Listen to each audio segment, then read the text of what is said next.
What's up, Shuckle King 87 here, and I'm here for my Season 5 Week 1 battle for the NGBA League against Arman. I don't know if I'll be continually doing these as separate videos with Teambuilder and then the battle afterward, or if I'll be combining them both into one video. We'll see, but for now I'll keep it this format. If I want to switch, I'll switch. No big deal to me.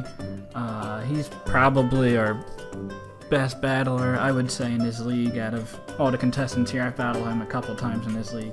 Very good battler. And he's also very creative, so it's very hard to prepare for this type of battle here. His team that I'll have in the bottom corner here, I'll list probably in order of biggest threats to least threatening to my team. So what he has on his team is Volcanion, Excadrill, Nidoking, Tyranitar, Superior, Zalamenti, which is a Z-Crystal attacker, Porygon 2, Manectric, Jinx, Medicham, and Granbull. Now those last 5, he could probably bring one of them, and I'm very certain that he'll bring Volcanion, Excadrill, Nidoking, and Tyranitar. Volcanion's just so strong, and really my only switch-in would be a Jellicent. I don't even know if like a max specially defensive AV Reuniclus handles it too well, but that's really the only thing I have stopping it. I have ways to revenge kill it somewhat with Zygarde, but it's so bulky that it's very difficult to do that. My team is a very weak to ground, with my only ground immunity being Vikavolt. So Excadrill and Nidoking are obviously very big threats of the team as well, especially paired with Tyranitar, and having that speed, Excadrill can just rampage through teams. Hopefully, I feel like I have a couple checks to these Pokemon that they won't be that big of issues, but they're definitely going to be big threats and tough to prepare for. Tyranitar mainly just to pair up with the Excadrill, because Excadrill is a very good matchup. Swords Dance, Iron Head, Earthquake hits just about everything. He can run whatever fourth move, whether it be Substitute or maybe a Hidden Tech to hit Zygarde or such. I'm not sure. But Tyranitar can also be special to hit like the Zygarde, but I don't think Tyranitar is going to be that big of an issue. But he'll still have to have it for Excadrill. Superior and Salamence are not the biggest threats in the world to my team. I feel like Sneasel does a very good job of revenge killing Superior. Can't do too much to Garbodor. Vikavolt revenges it pretty easily. Can't do too much to Forretress. Volcarona sets on it pretty well, even though he'll probably have Hidden Power Rock for Volcarona, because he can have Dragon Pulse for Zygarde. Salamence can also be an issue, obviously, because Salamence is so good, especially if it gets up a DD, but Clefable is a pretty good counter to it. So I would imagine he'll bring the top 4, he'll bring either Superior or Salamence, and he'll bring one of the last 5 that I really don't feel like have a great matchup against my team, but he could probably still bring one. How I build in general is I look at whatever the 3 biggest threats are to my what I feel like are my biggest threats to my opponent's team, rather, whether it's offensive or defensively, and build around those 3, and then just try to find 3 that patch up the weaknesses that those first 3 members don't handle as well, or if they handle them pretty well, just Hidden Tech or very unique sets that can really make my opponent be unexpected about whatever I'm going to bring. So I feel like the 3 best Pokemon against Arman's team are Jellicent, Clefable, and Forretress, and then I'll get to the rest of the team later on. It's a very solid defensive core. Jellicent is needed really just to handle the Volcanion. It has no problems against it, really. Can also handle the Excadrill fairly well. Good enough, anyway. Clefable stops really all the other bigger threats like Tyranitar, Superior, Salamence. Doesn't handle Nidoking that well. I guess in this generalist team really doesn't handle Nidoking the best, but I'll be able to revenge kill it fairly easily, and hopefully don't let it get too many free switch-ins in. So what I said before, the first Pokemon I have is Jellicent. Now we have max HP, 160 defense, and 96 speed. The speed is really for outspeeding no-speed Volcanion, just a max HP, max special attack. I speed that by a little bit, but really this is really just to handle the Volcanion. The defense EVs are nice to also somewhat handle the Excadrill pretty well. And I guess like the meta champ it also handles without a problem. Jinx to an extent. But Recover, Taunt, Toxic, and Scold. As I said, I went with Toxic as to wear down the Volcanion. Recover for longevity. Taunt, I guess if it's like a bulky Toxic Volcanion or a sub, that could be a problem, so I want to stop that. Like a Jinx, I don't want it to set up substitutes and nasty plots on me if he brings that. And I really didn't need any other coverage move besides Scald to handle his team well. Scald plus Toxic for the Volcanion. Leftovers just to increase longevity, Water Absorb.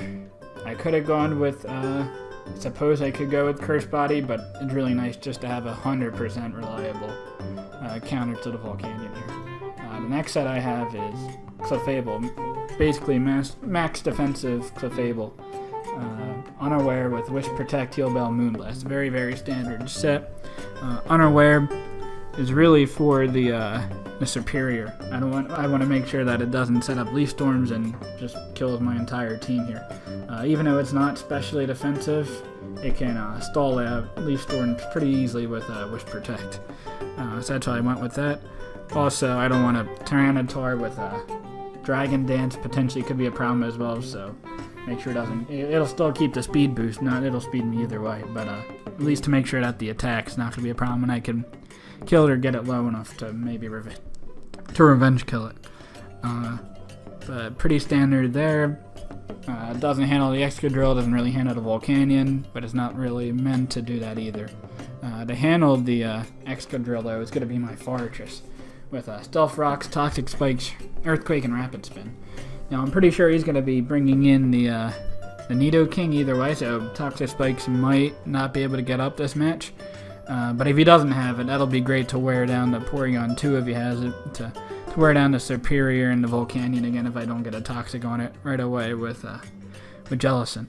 But Stealth Rocks are Stealth Rocks to wear down the Volcanion and Salamence and such. Earthquake, max defensive plus Earthquake. I can handle any hit that Excadrill can go for no problem, and I can get a 60, 70-ish%, I believe, just to calc with Earthquake on Excadrill. And at that point, I can revenge kill it either with Jellicent or Zygarde can handle it fairly well. Spoilers, I didn't say what my last three were.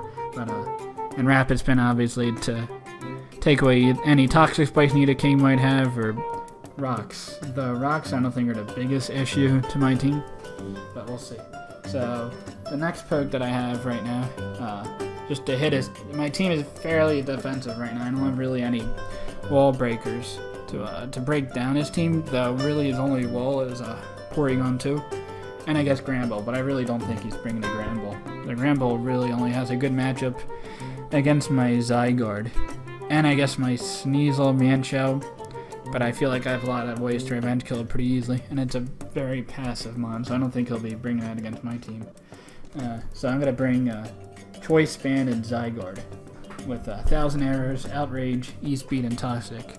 1,000 Arrows hits everything on his team hard. It hits the Salamence, so that way it can come in and set up Dragon Dances for free.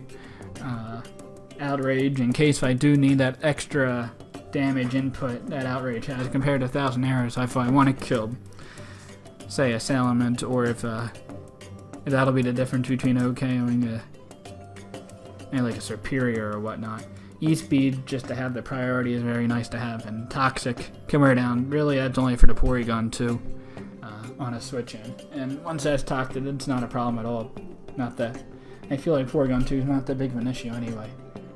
That's something else. Fortress is also minus speed, even though I don't have Gyro Ball, it's to make sure I outspeed a Trick Room Porygon 2 if I need it. Though Earthquake's not going to do a ton regardless, so better get some hits off than not. So that's the Zygarde set. The speed is to outspeed max speed timid Nidoking, though I could definitely see him bringing Choice Scarf. Choice Scarf, Earth Power, Earthquake could be a pretty big issue to my team, but Zygarde can handle the hits pretty well. Jellicent can handle those types of hits okay if it's Scarfed, and obviously Clefable can handle them well unless if it's a poison move. Next poke I have is Volcanion, which also outspeeds the Nidoking. Also outspeeds like Metacham, I suppose, which is nice. I don't believe I outspeed a Jolly Excadrill, but I doubt he'll bring that to my team. So my team is not... I don't have a very high speed tier Pokemon that could outspeed Excadrill in the sand, so I figured Adamant's really the only way he's going to go in this matchup. So I felt like I didn't need to bring a timid Volcarona just for that. I guess I also don't speed tie with Salamence, but I have ways to deal with Salamence. I'm not too worried about that. But it's a modest Volcarona. He's very nice with Psychic. It has a very good chance to kill the Nidoking. So the Volcarona is going to be my lead in this matchup. So it handles the Nidoking. It handles the Tyranitar very well. And they're the two Pokemon that are going to be his hazard users. I really don't think he's going to bring Rocks Excadrill. I feel like that's really wasting the potential it has on my team as an offensive threat, especially because my Earthquake switchings are very limited. So Bug Buzz handles the Tyranitar, and Psychic handles the Nidoking. Quiver Dance just to get up the speed if I need it would be nice, but I don't think I'll be clicking his move too much this game. Substitute just to, if I get a free switch in somehow, assuming, say, like if Excadrill without the sand and I bring in my Volcarona, he's not going to stay in with that, so I can just kill it easily, so I can go for the sub there. And the last poke that I have is Reunixus. I have a Calm Mind, which I really don't think I'll be using Calm Mind just because he has a Tyranitar, and that's going to be a big issue. That's because I have, with a Focus Blast, instead of, say, Acid Armor or whatever, coverage move, a single beam or so, even Thunder to hit the Volcanion, though it's hand. Thunder is not a good combo. The Focus Blast does a ton of damage, if not kills Tyranitar. So I should be able to handle Tyranitar fairly well with Reunixus. He can't come in and Pursuit Trap me that easily. The Focus Blast will do a ton of damage to it, where even if he kills me with, say, a Crunch from a banded T-Tar, I should be able to revenge kill it pretty easily. So this is the team that I have right now. I'll post my week 1 matchup fairly soon, because I am a couple weeks behind, so I just want to try to catch up and all that. But that's pretty much it. I'll see you guys later.